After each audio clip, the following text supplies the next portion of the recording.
Ako si Miko. Tamad ako pero walang pangarap. Samahan niyo ako sa aking video. Papakita ko sa inyo ang mga ginawa namin ng weekend. Pumunta kami ng Mega Mall para kumain. Kasama ko ang aking pinsan. At agad kami umakyat sa third floor para makita ang aming kakainan na restaurant.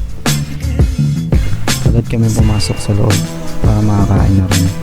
Papakita ko muna sa inyo ang design ng restaurant na to. Dahil itong restaurant na to ay kakaiba. Dahil ito ay tinatawag na Eat All You Can. After namin kumain sa kinainan ng restaurant, umuwi naman agad kami.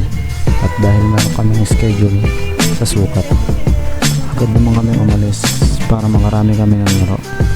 Nandito na nga kami sa aming lalaro na gym. Ito ay tinatawag na Lucky Gym. Papakita ko muna sa inyo ang itsura ng aming paglalaruan. Regularly na kami dito naka-schedule every weekend. Hindi ko na sa inyo papakita yung laro ko kasi baka sabihin nyo mayamang ako. Hindi, joke lang. Wala talaga, hindi talagang marunong maglaro. Sumama lang ako dyan.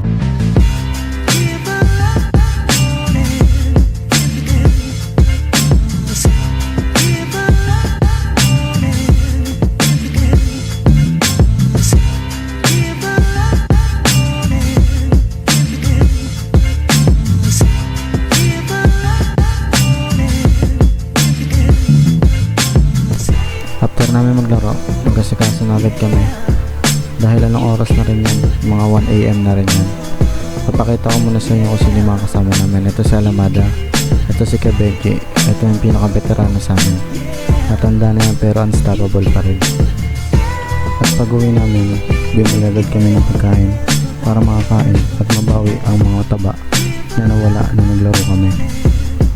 At hanggang dito na lamang. Maraming salamat sa lahat ng nanood ng aking buhay tuwing weekend. Bye-bye!